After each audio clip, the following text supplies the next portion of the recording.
Get ready, we have a packed show ahead. After months of protest and scandal, a new Entergy power plant may become a reality after all. But the City Council has demands first. Bike accidents, a common occurrence. Tonight we hear from a hit-and-run survivor who wants to see change. Plus, a lot of pot and cash found on the North Shore. More and more people are turning to CBD oil for treatment. But what is it, and do doctors think it's safe to use? We talked to some people who say it's changed their lives. All of this and more. This is the Eyewitness News at 10. Months of scandal, anger, and power outages all bring us to this: a plan by the City of New Orleans to hold Entergy accountable. I'm Ton Trump. And I'm Katie Moore. Entergy already has the green light to build a gas-fired power plant in New Orleans East. Now council is looking to hold the utilities' feet to the fire. Get this, a proposed agreement would demand a $5 million fine from Entergy, not using the money that comes from customers, faster response times for outages, and mandate that Entergy managers get ethics training. This is fallout from what Eyewitness News discovered last year, that actors were paid to attend city council meetings and given scripts to read that supported the new power plant. The discovery outraged people across the region. In light of that information, a lot of those people want the City Council to take another vote on the power plant. But with today's proposed agreement, it looks like that won't happen. Danny Monteverdi got an earful when he showed up at a meeting of neighbors tonight. Where's our council person? It was frustration and confusion Tuesday night in New Orleans East when many residents heard for the first time that the controversial Entergy plant will apparently be built and that the utility will have to pay a $5 million fine.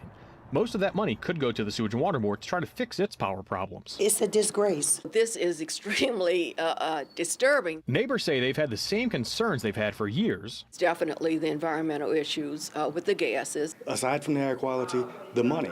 We're funding this, and if I don't know why we're funding it, I'm not okay with it. And that's why they were upset with today's announcement. What we gathered and have gotten this evening on the news, it's not pleasing. It's hurtful. In a statement, members of the council's utility committee wrote in part that the decision will, quote, certainly not satisfy everyone, but taking into consideration the current circumstances, it is a better outcome and avoids the most harm for the people of New Orleans. I mean, how even-handed is that? Some at Tuesday night's meeting of the Eastern New Orleans Advisory Commission were upset the current city council will not put the decision to another vote after council members who were leaving office gave it the okay last year. There's no way they should vote on something so important after most of them have been voted out of office. My concern is that Councilman Banks is now speaking for New Orleans East. Many of these residents will now head to City Hall on Thursday to voice their concerns again, hoping utility committee members will hear their pleas and change their minds. Danny Monteverdi, Eyewitness News.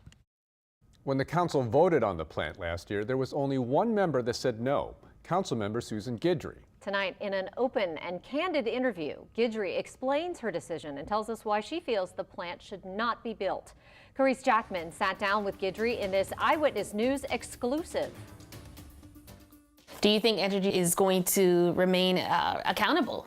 I would love for Entergy to prove me wrong, Carice, but I've watched for more than 8 years now as they use the same strategy over and over. Why did you choose to vote no? Everything was a red flag. Everything that I researched was a red flag. On top of that, look around at other jurisdictions that are going to alternative energy sources. We're talking about a power plant here that's only going to be providing power for our ratepayers less than 15% of the time. Isn't there other ways to bring that peak need down along with increasing power supply that's clean? Tonight, Entergy New Orleans told us they need the power plant to help stop outages. Without it, they say the city's at risk. But Guidry calls that fear-mongering. In her research, Guidry reached out to MISO, a not-for-profit regional energy distributor, to verify Entergy's claims. They got back with me with 10 people on the phone.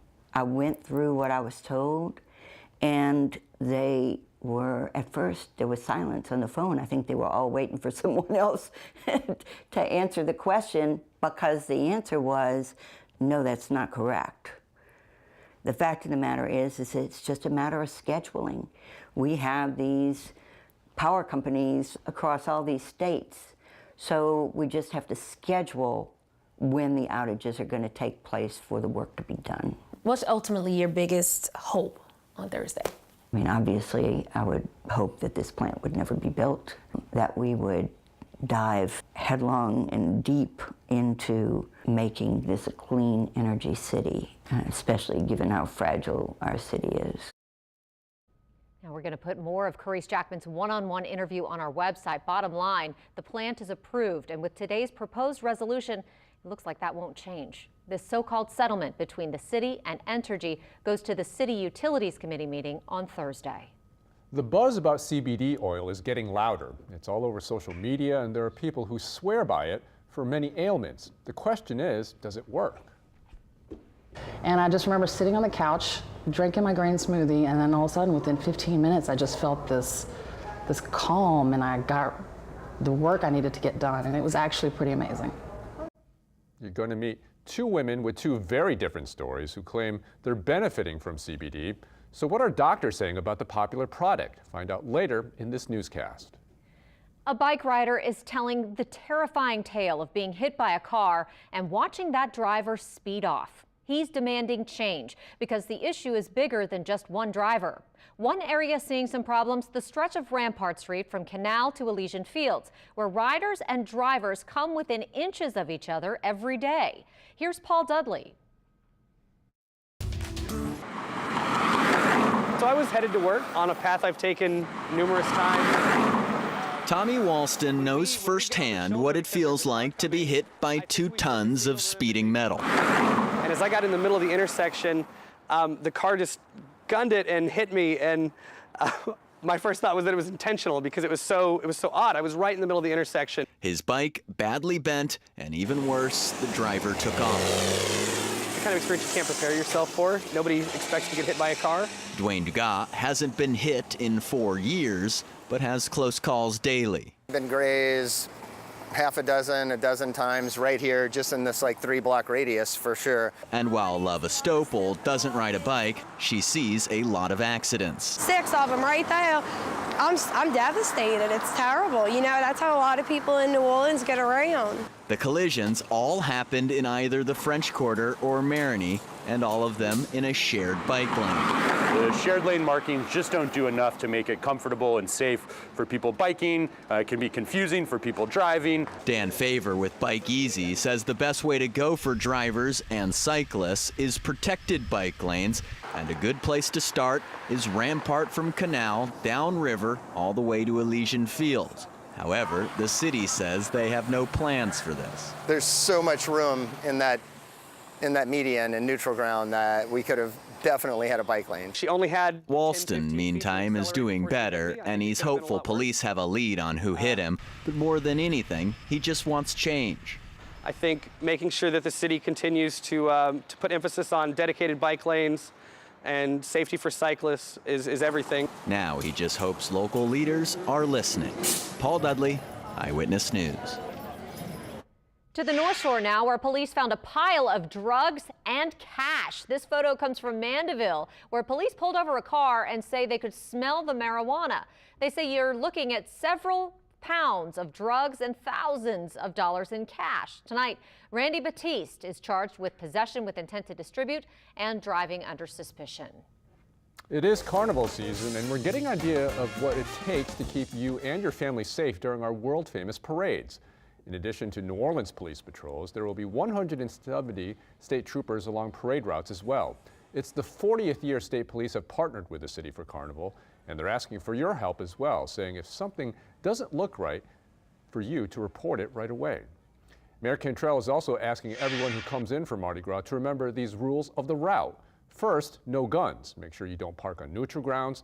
Don't spray paint or mark the neutral grounds, and don't leave your ladders and chairs out along the route overnight.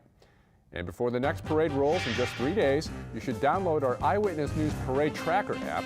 Keep track of where the parades are every minute. It's a powerful tool and a way to stay ahead of those tourists. To Jefferson Parish now, where Cynthia Lee Sheng made it official. This evening, she launched her campaign for parish president. She has served on the parish council since 2009. Former parish president John Young announced that he's also running. Current parish president Mike Yenny has not formally declared a bid for re-election. Eyewitness News broke the story back in 2016 of a sexting scandal involving Yenny. The Senate has approved a bill that adds 1 million acres of new wilderness and creates 4 new national monuments, one of them in Mississippi. The bill combines more than 100 public lands bills. It also expands several national parks. One of the new monuments is the Jackson, Mississippi home of civil rights activists Medgar and Myrlie Evers. The bill now moves to the House. And while it's chilly here tonight, this is a reminder of what a real winter looks like. A pair of winter storms is impacting millions of Americans. One system is bringing rain, sleet, and snow from the Midwest to the Northeast, and it's causing hazards on the roads and highways. In the Pacific Northwest, another system is causing snow to pile up. The city of Seattle is experiencing its snowiest February in more than 70 years. Ouch. Well, we all know the king cake baby. He's something you either love or you hate. But many have noticed that a new movie villain shares a striking resemblance to the NOLA mascot. According to TMZ Sports' Jonathan Berticelli, the king cake baby's creator is suing Happy Death Day for half of the movie's profits.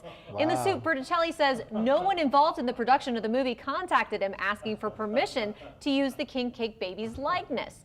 He includes the side-by-side comparison of the two, as well as tweets from fans who noticed the resemblance. Hard to deny the resemblance there. I don't know. Yeah. Man, I think that's a powerful case there. It is. Do y'all remember when people said Mitch Landrieu looked like the king cake baby? Do y'all remember that whole thing? We'll need a side-by-side comparison on that. No, I don't remember that. No, that was a thing on the internet too. Yes, So that king cake baby has had a lot of resemblances. Let me just say that. But The internet, the realm of greatness. Right? Oh, that's right. Yeah. All right, Carl.